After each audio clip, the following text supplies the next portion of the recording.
Olá pessoal, mais uma vez sejam todos aí bem-vindos ao curso de Química Inorgânica, e hoje vamos dar prosseguimento às nossas aulas de compostos de coordenação, tratando agora sobre ligações, ligações no TCC, Teoria do Campo Cristalino.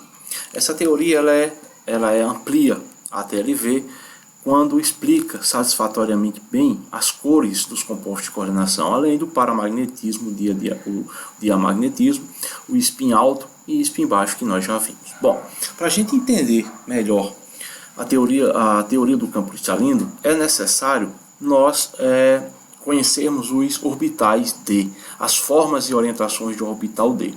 E aqui nós vemos aí os orbitais, os 5 orbitais D, com orientações aí diferentes no espaço. E é importante porque é essa orientação que vai fazer com que esses orbitais eles possuam energias diferentes.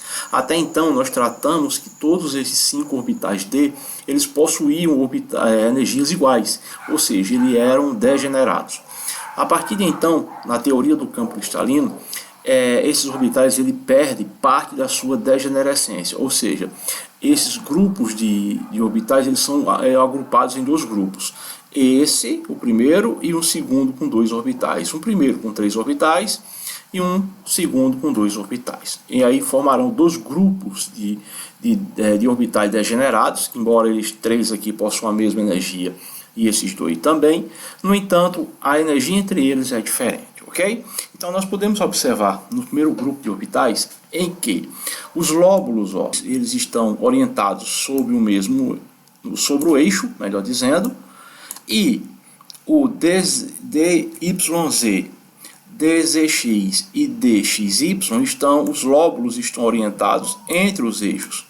Essa orientação é que vai gerar uma maior ou uma menor repulsão aí nos pares de elétrons, ou seja, nesses pares de elétrons que virão do ligante para formar a ligação.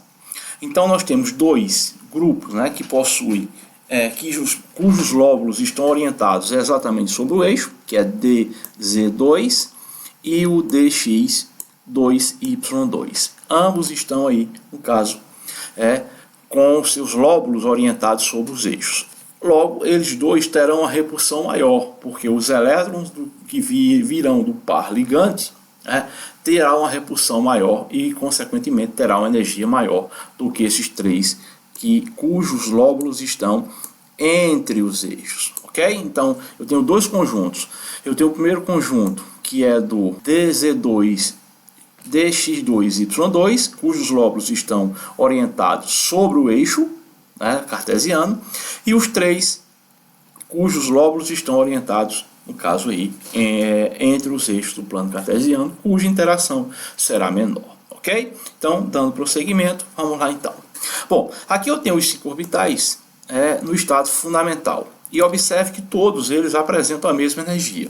A partir do momento em que os ligantes começam a se aproximar do ligante, aliás, do metal central, observe que já há um acréscimo de energia.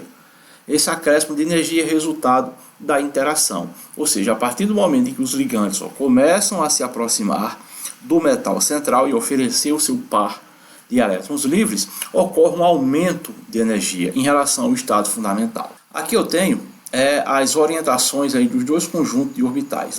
E a gente vê nitidamente que nesse orbital eu tenho o lóbulo do orbital orientado sobre o eixo Z e vindo em direção a ele, ou seja, interagindo com ele para formar a ligação, eu tenho o orbital cujo par de elétrons é do ligante. E observe que está orientado sobre o mesmo eixo.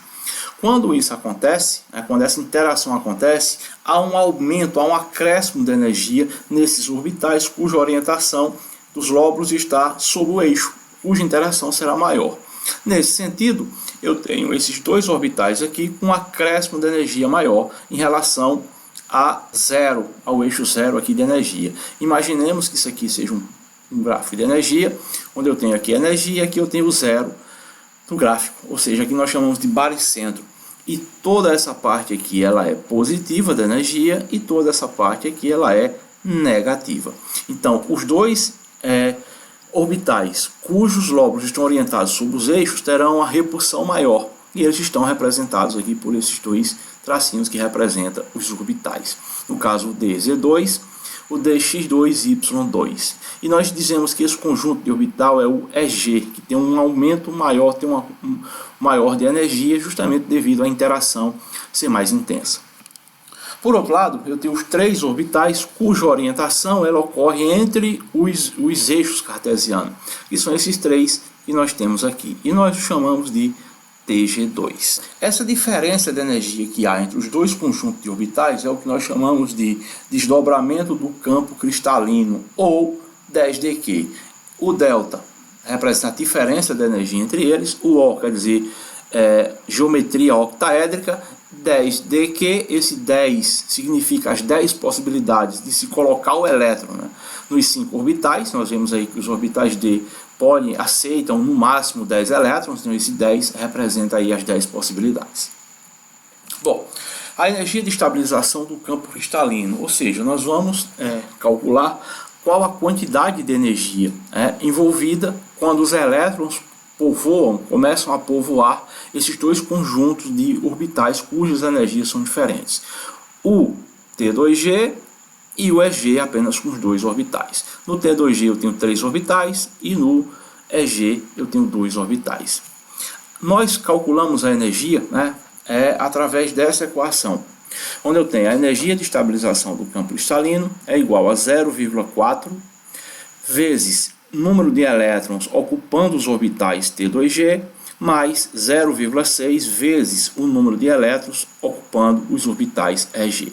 Bom, no gráfico de energia, de desdobramento do campo, eu tenho essa parte do baricentro é negativa, ou seja, cada elétron ocupando um orbital ele representa menos 0,4. Na parte de cima do gráfico eu tenho acima do baricentro, eu tenho positivo e cada elétron representa 0,6 desdobramento do campo ou 6dQ.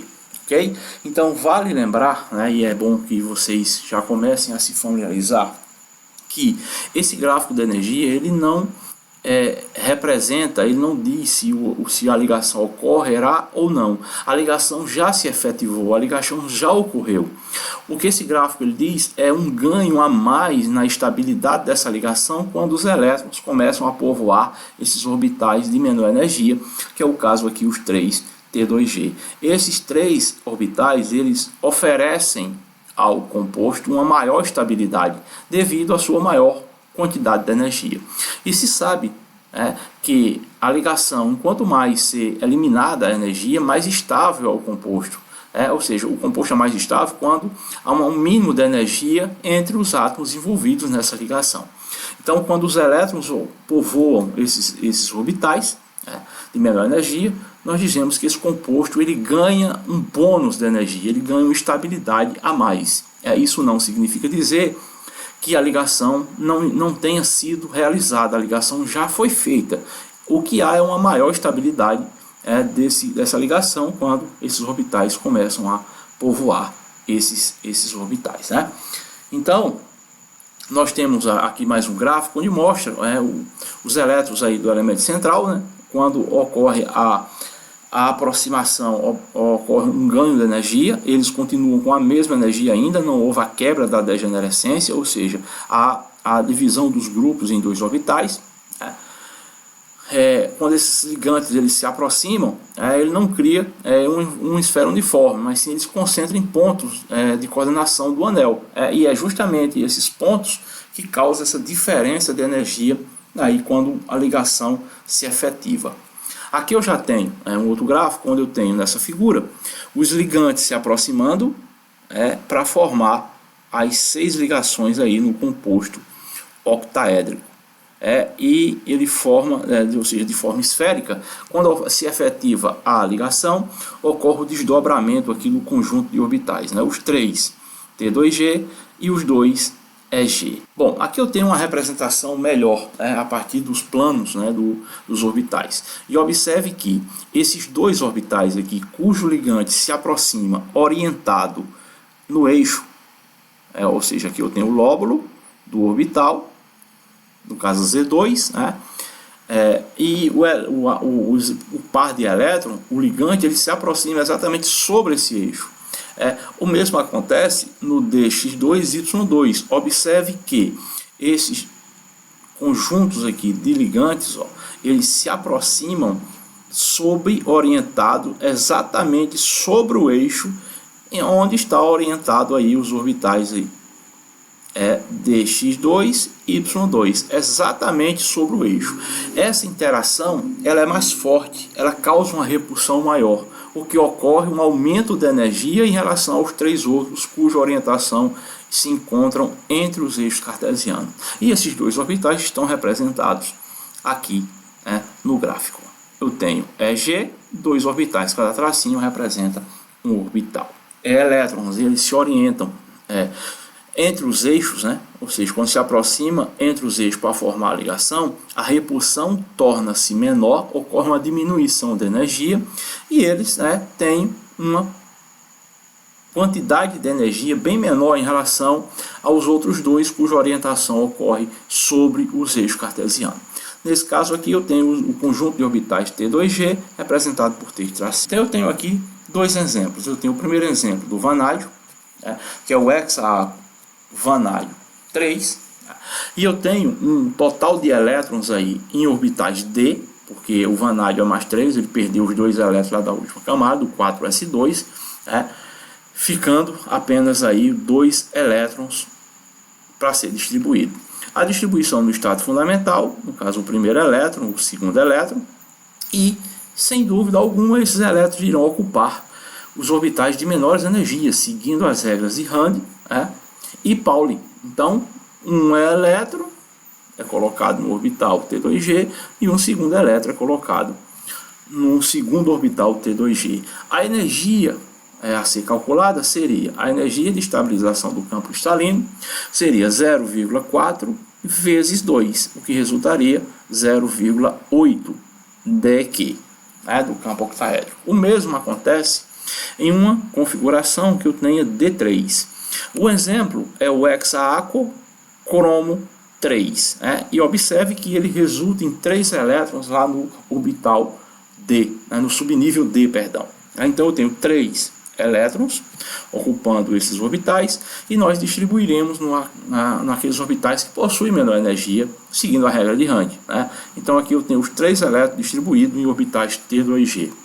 A energia de estabilização do campo seria menos 0,4 vezes 3. Por que 3? 3 elétrons povoando os orbitais T2G, o que resulta em menos 1,2 dQ. Bom, uma dificuldade maior para a gente encontrar aonde colocar o elétron é a partir das distribuições dos metais em que um quarto elétron está presente, que é o caso aqui do D4. No caso D4, D5, D6 e D7, nós já temos duas possibilidades de colocar esse elétron, que é o caso aqui. Quando tem D4, eu tenho 4 elétrons no estado fundamental, eu tenho a primeira possibilidade, 3 elétrons povoando T2G e 1 elétron lá em EG. Uma segunda possibilidade é os mesmos 4 elétrons estarem povoando o conjunto de orbital de T2G. Nesse caso, nós temos que analisar, além da energia do desdobramento do campo, que a gente vê nitidamente nessa situação, ela é bem menor do que essa. Ou seja, quando eu tenho um 10 dQ, uma diferença de energia entre dois conjuntos de orbitais grande, é possível se colocar, melhor se colocar o quarto elétron nos conjuntos de orbitais T2G. Quando a diferença de energia, por outro lado, for pequena, ou seja, o 10 dQ, o desdobramento do campo for pequeno, então é melhor, é mais energeticamente favorável colocar esse elétron em EG. Isso vai depender de um segundo parâmetro que nós medimos de forma qualitativa, que é a energia de emparelhamento, que nós chamamos de P. Essa energia de emparelhamento, se ela for alta, se ela for maior do que o desdobramento, então se coloca, no caso, o elétron em EG. Caso a energia de emparelhamento for menor do que o desdobramento do campo octaédrico, né, então se emparelha, como é o caso aqui. Né? Então eu tenho duas possibilidades quando eu tenho um metal central cuja distribuição é a partir de D4, ou seja, D4, D5, D6, D7 e D8. A gente tem que verificar alguns fatores para determinar se esse elétron irá para o conjunto EG ou T2G. Se esse complexo, né, tiver um desdobramento baixo e esse elétron povoar os orbitais EG, eu digo que é um complexo de spin alto. Por outro lado, se o desdobramento do campo é grande, como nós podemos ver aqui, e se emparelha esse elétron em T2G, eu digo que esse complexo é de spin baixo. Ok?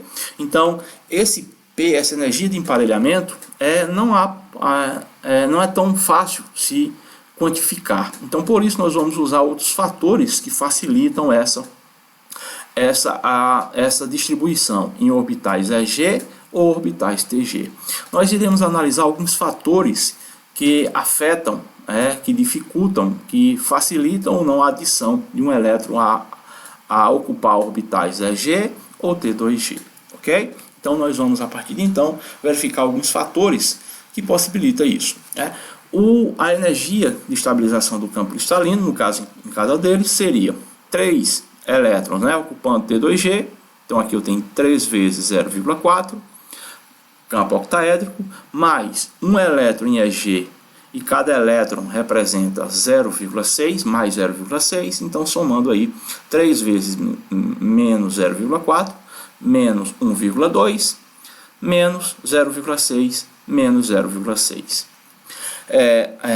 O segundo, eu tenho 4 elétrons ocupando o orbital T2G, então 4 vezes menos 0,4, mais energia de emparelhamento, porque eu tenho 2 elétrons aqui, ocupando o mesmo orbital, e esses elétrons ele possuem uma repulsão entre eles, porque afinal de contas são cargas elétricas de mesmo sinal, são elétrons, então isso gera uma pequena repulsão, e nós teríamos que adicionar. Mas esse elétron ele será adicionado, como eu falei, dependendo aí de alguns fatores que nós vamos ver a partir de então.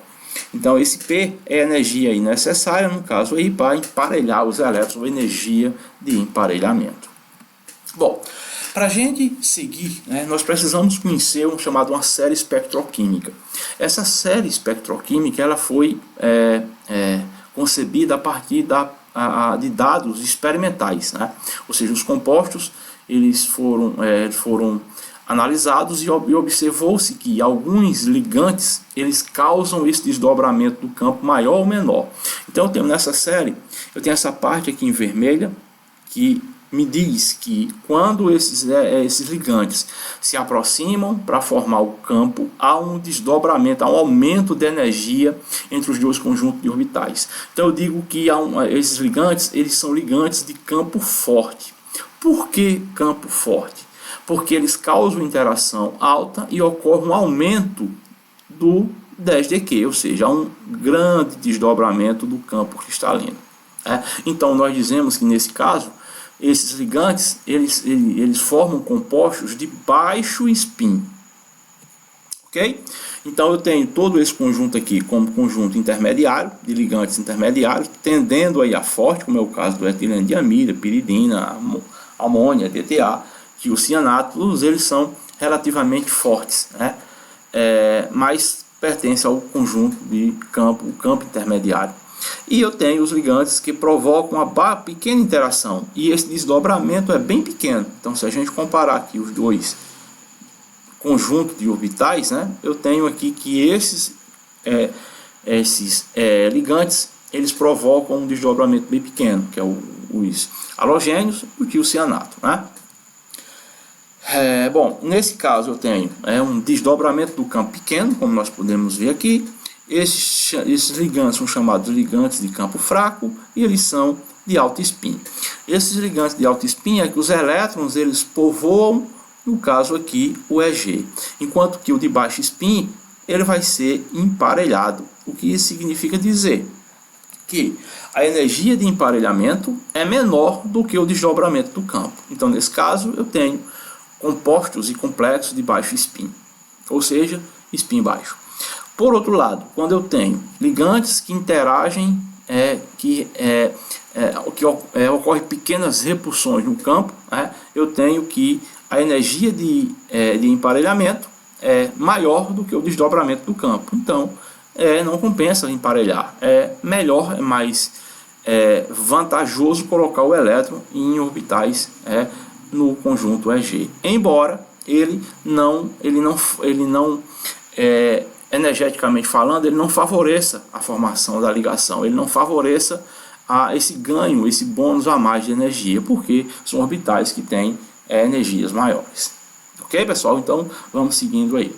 Bom, aqui eu tenho alguns fatores que afetam o desdobramento do campo cristalino. O primeiro é o ligante. Então, aqui eu tenho uma tabela, eu tenho 4 compostos de cromo e eu tenho com ligantes diferentes: o cloro, a água, a amônia e cianeto.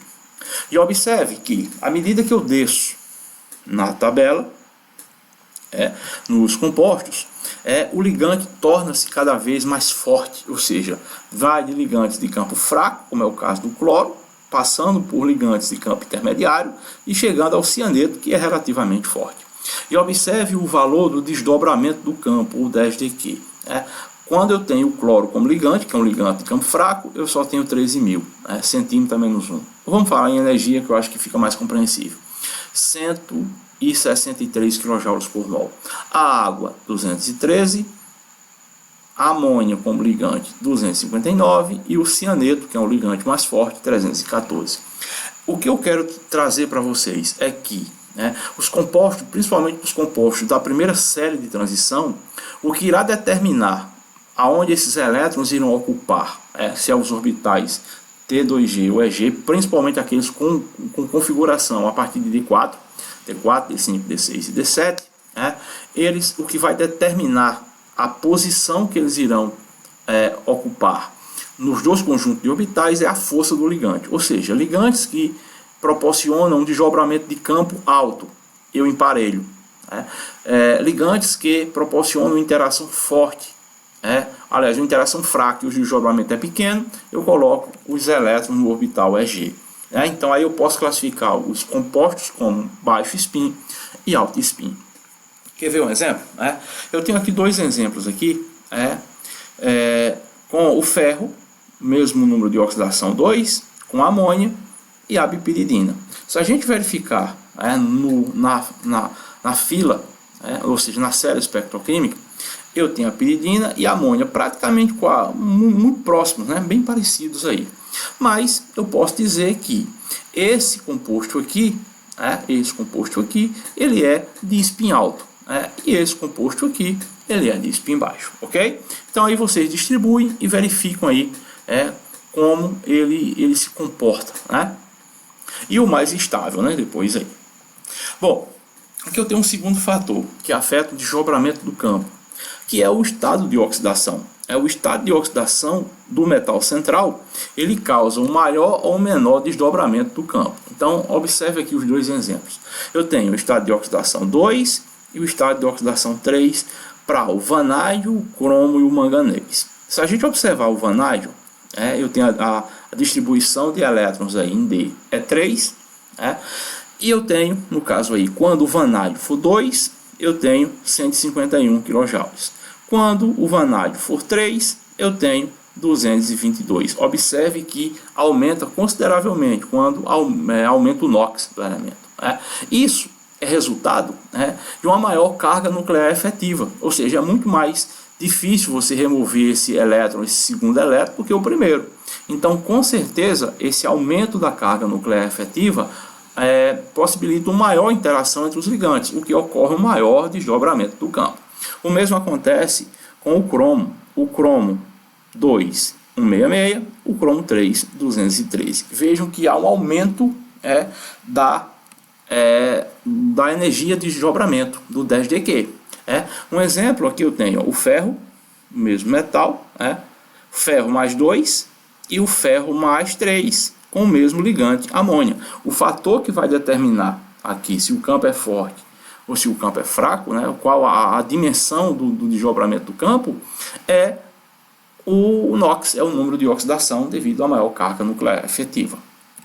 Bom, o outro fator, né, que causa o desdobramento do campo é o raio do metal central. Observa aqui na tabela que eu tenho 3 complexos: o complexo do cobalto, o ródio e o irídio. E observe que eu tenho o mesmo ligante, amônio, NH3, NH3 e NH3. E se observa que esses compostos, eles possuem o mesmo ligante, porém ligantes diferentes. E se observa pela essa equação, para a gente justificar quem causa o maior desdobramento do campo, eu posso citar apenas qualitativa essa equação, o R. Observe que o dQ ele é diretamente proporcional ao raio. Então, o que acontece com o grupo aqui, os elementos do grupo do cobalto, que é o cobalto, o ródio e o irídio? Há um aumento do raio. À medida que eu desço em relação à primeira, segunda e terceira série, há um aumento considerável do raio atômico. Isso causa maior desdobramento, como a gente pode ver aqui na série. Eu tenho na primeira série de transição, segunda série de transição e quarta série de transição. E se observa que, à medida que a gente desce nas séries, ocorre um maior desdobramento de forma crescente. E a gente consegue ver isso diretamente pelos valores da energia. 296, 406 e 490. Isso ocorre para todos esses elementos aqui, rutênio, ródio, paládio, rênio, irídio, platina e mercúrio. Ou seja, os elementos da segunda e terceira série de transição, o fator preponderante em relação ao desdobramento de campo é o raio. Enquanto que a primeira série de transição, o fator primordial é a natureza do ligante, se ele é um ligante de campo forte ou campo fraco. Bom, aqui eu tenho 2 exemplos para exemplificar isso aí, E ele quer que vocês coloquem aí, distribua de forma eletrônica aí os orbitais. E eu tenho o rutênio com metal central com 3 ligantes, com ligantes diferentes, ou no caso aqui o flúor e a amônia. Então todos eles aí, todos esses compostos, eles são de spin alto, todos eles são de spin alto, independente do ligante, embora, claro, veja que tem o mesmo número no caso de oxidação, o rutênio tem o mesmo número de oxidação, é o mesmo elemento, e ligantes diferentes. Nesse caso, todos eles são ligantes de campo alto, de spin alto. Vocês distribuam, ou seja, elétrons vão povoar em orbitais aí, no caso é G. Bom, aqui eu tenho uma tabela que resume a distribuição eletrônica nesses orbitais de distribuição de configuração do D1 ao D10 na primeira coluna. Aqui eu tenho o T1, T2 e T3, que a gente viu que não tem muito problema, que eles povoam os orbitais de menor energia, então todos eles são de spin baixo, Aqui a quantidade de elétrons desemparelhados em orbitais D, ou seja, nos orbitais D, a energia de estabilização do campo cristalino, 1 elétron 0,4, 2 é só multiplicar 0,4 por 2, 3 menos 1,2 dQ. Aqui o magnéton de Bohr, se vocês calcularem de acordo com o número de elétrons, a configuração de elétrons, aqui eu tenho todos de spin alto, e aqui no caso campo forte e spin baixo. Quando ocorre, nos 2 casos aí, de quando o campo é fraco, spin alto, quando o campo é forte, spin baixo. Isso ocorre para todos eles, Então a D4, quando o campo é fraco, ou seja, quando o campo é fraco, o spin é alto, ou seja, os elétrons povoam os orbitais EG, ou começam a ocupar EG. Então eu tenho 3 elétrons em T2G e 1 em EG. D5, isso para campo fraco, ou seja, o desdobramento é pequeno, os elétrons começam a povoar os orbitais de maior energia, no caso aí o EG. Eu tenho 3 em T2G e 2 em EG. Elétrons desemparelhados, 5. Energia de estabilização, 0. O que isso quer dizer? Que esse composto, esse complexo, ele não ganhou um bônus de energia. Mesmo a ligação sendo formada, óbvio, a ligação já foi formada, mas ele não tem um adicional de estabilidade. O magnéton aqui de Bohr e o número de elétrons aí, Bom, aqui eu tenho o número de elétrons, agora para compostos de campo forte, ou seja, são indivíduos de baixo spin, são aqueles em que os elétrons, o desdobramento do campo é grande, porque a interação do ligante com o metal é forte, então o 10dQ é bem grande, então os elétrons preferem emparelhar, né? Preferem ocupar os orbitais de menor energia. Quando T4, ó, eu tenho em T2G, né? Em T2G os 4 elétrons, né? A energia de emparelhamento mais a energia de emparelhamento, né? E aí sucessivamente para todos os demais, né? Bom, aqui eu tenho duas atividades que eu vou esperar que vocês tenham que fazer. O primeiro é: qual a energia de estabilização do campo cristalino para os complexos aqui de ferro com amônia e ferro-água? Sabendo que esses compostos são de campo forte e fraco, respectivamente. Então você vai distribuir então aí as caixas de orbitais, né? Levando em consideração que um é de campo forte e o outro é de campo fraco, ou seja, aqui é campo forte e a água com ligante campo fraco, distribuir os elétrons e calcular a energia de estabilização. O 2, ele quer que você preveja aí, né, de acordo com a teoria do campo cristalino, se os compostos são de alto ou baixo spin. Eu tenho o ferro como metal central e o rutênio. Lembre sempre que o ferro, você vai levar em conta aí a força do ligante. O rutênio, ele sempre vai ser de spin alto, ele sempre vai ser de spin alto, ok? Então eu distribuo aí e vocês fazem aí nas próximas encontros, a gente discute aí essas atividades. Bom, os complexos tetraédricos, eles têm uma pequena diferença, vamos dizer assim, do ponto de vista energético em relação aos octaédricos. Enquanto os tetraédricos, existia orientação sobre os eixos, no tetraédrico não ocorre essa orientação. Então há uma diminuição de energia para os dois conjuntos de orbitais. Essa diminuição de energia faz com que esses orbitais eles se invertam em relação ao octaédrico. Observe, aqui eu tenho o íon livre, ou seja, o íon no estado fundamental. Quando começa a interação para formar a ligação em si, há um leve aumento de energia, até se efetivar a ligação, onde há o desdobramento do campo em dois conjuntos. Só que observe que há uma inversão. E agora não é mais EG, esse EG já perde, que é a teoria de grupos, ele perde. Fica só o E, e no caso os 3 orbitais de T2, veja que a única diferença é só a inversão em relação aos compostos octaédricos, ok?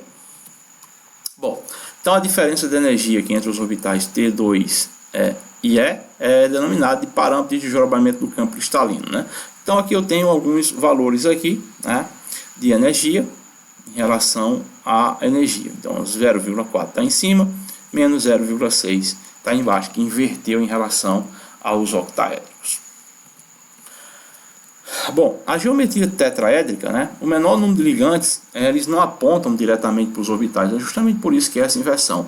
Então todos eles são sempre de spin alto, todos eles aí são spin alto se a gente comparar com o octaédrico. Veja que o octaédrico, a diferença de energia é bem maior em relação aí aos tetraédricos. Os octaédricos têm uma maior energia em relação aos tetraédricos, ok? Bom, como nós podemos calcular a energia, a transição eletrônica que acontece entre elétrons dos orbitais T2G e EG, tanto nos compostos octaédricos como nos compostos tetraédricos? Nós vamos utilizar a equação de Planck, assim como já estudamos na inorgânica 1, onde a energia do fóton é igual a H, que é a constante de Planck, velocidade da luz, que é o C, sobre lambda, que é o comprimento de onda dessa radiação, vezes a constante de Avogadro, para que esse número ele seja palpável, ele seja possível medir essa energia, ou se ele for dado em comprimento de onda, que é o lambda. Se caso o comprimento de onda for dado em número de ondas, eu uso essa equação. Esse Vzinho aqui é Ni, cortado, um tracinho em cima, é o número de ondas, é esse valor aqui, em centímetro a menos 1. O H continua sendo a constante de Planck, C a energia e NO o número de Avogadro, ok? Então nós vamos aplicar a equação de Planck para se determinar a energia de transição eletrônica entre os conjuntos de orbitais T2G e EG.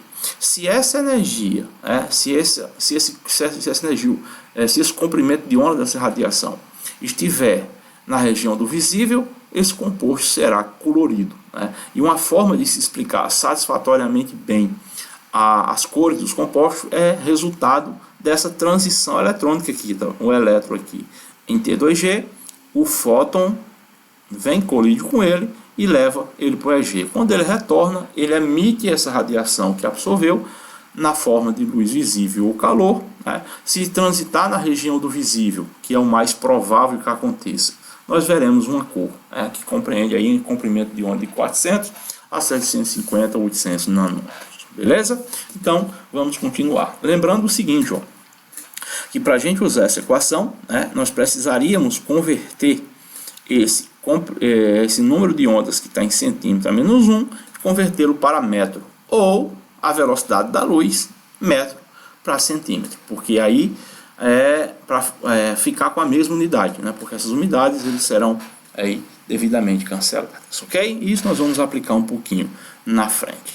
Bom, então aqui nós vemos aqui um exemplo de aplicação desse cálculo da energia, ou seja, qual é a energia necessária para remover o elétron de um conjunto de orbital T2G e EG. Aqui eu tenho um exemplo do titânio, ou seja, D1, quando a configuração eletrônica for D1. E eu tenho um elétron aqui, vem o fóton, vem o fótonzinho, incide sobre ele, e esse elétron ele passa para o orbital EG. Passa para o orbital EG. E nós vamos calcular esses parâmetros aí, no caso, qual é a energia necessária para que isso ocorra, a energia mínima.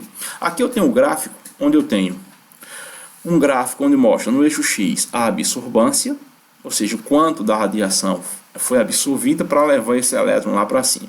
Aqui eu tenho o máximo de radiação absorvida nessa transição, e eu tenho que o número de ondas é 20.300 centímetros a menos 1, o que resulta um comprimento de onda, se a gente converter, porque o número de ondas é o inverso do comprimento de onda, ou seja, basta eu dividir 1 por esse valor, por 20.300, e eu encontro isso em nanômetro de 498 nanômetros. Se nós usarmos aí a equação de Planck, onde esse valor é a constante de Planck em joule por segundo, a velocidade da luz em metro por segundo, sobre o comprimento de onda, 498 nanômetros, e isso convertido para metro, eu obtenho aqui um valor de 3,99 vezes 10 a menos 19 joules. Isso é equivalente a um fóton. Mas a gente não tem um fóton, a gente não trabalha com um fóton. A gente trabalha com um número, um valor constante, que é o mol. Então, multiplicando esse valor pelo mol, 6,02 vezes 10 a 23, eu tenho, no caso aqui, 240.000 joules por mol. Dividindo por 1.000 para converter em quilojoules, me resulta aí em 240 quilojoules por mol. Então esse valor, o que representa? Esse valor é o valor mínimo da energia que esse fóton tem que possuir para remover esse elétron do conjunto de orbitais T2G e levá-lo para o EG. Esse comprimento de onda, como nós sabemos, ele ocorre na região do visível do espectro. Então nós podemos ver, é uma característica comum aos compostos de coordenação, é sua cor. Isso nos diz que essa transição eletrônica entre os elétrons, existem dois conjuntos de orbitais D com energias diferentes, T2G e EG, ela ocorre na região do visível do espectro. Então a gente, ao analisar o espectro desses elétrons, o espectro de absorção, que é o que estamos vendo aqui para o titânio, nós podemos aí determinar a energia necessária para elevar esses elétrons, ok? Essa transição que ocorre entre dois conjuntos de orbitais. Por isso que é importante a análise instrumental desses compostos, porque aí nós poderemos ver como ocorre, como se dá essa transição e o cálculo do 10 de Q, porque esse valor aqui corresponde ao 10 de Q. Bom, Então, só para reforçar o que eu já havia falado, aqui eu tenho várias soluções, representando algumas soluções que contêm os íons titânio, cromo, manganês, ferro, cobalto, níquel, cobre. E a gente vê que essas soluções elas são bem coloridas. Isso resulta justamente na transição desses elétrons aí nos conjuntos de orbitais D. É uma explicação para que se entenda como ocorre essa cor nos compostos de coordenação. Lembrando que aqueles indivíduos onde os orbitais D são vazios, que é o caso aqui do escândio mais 1 e o vanádio mais 5, assim como o zinco totalmente preenchido, eles são incolores. Por que eles são incolores? Devido à não transição desses elétrons entre esses dois conjuntos de orbitais T2G e EG. Então ocorre transições? Ocorre, só que não na região do visível. Logo eles são incolores, ok? Então,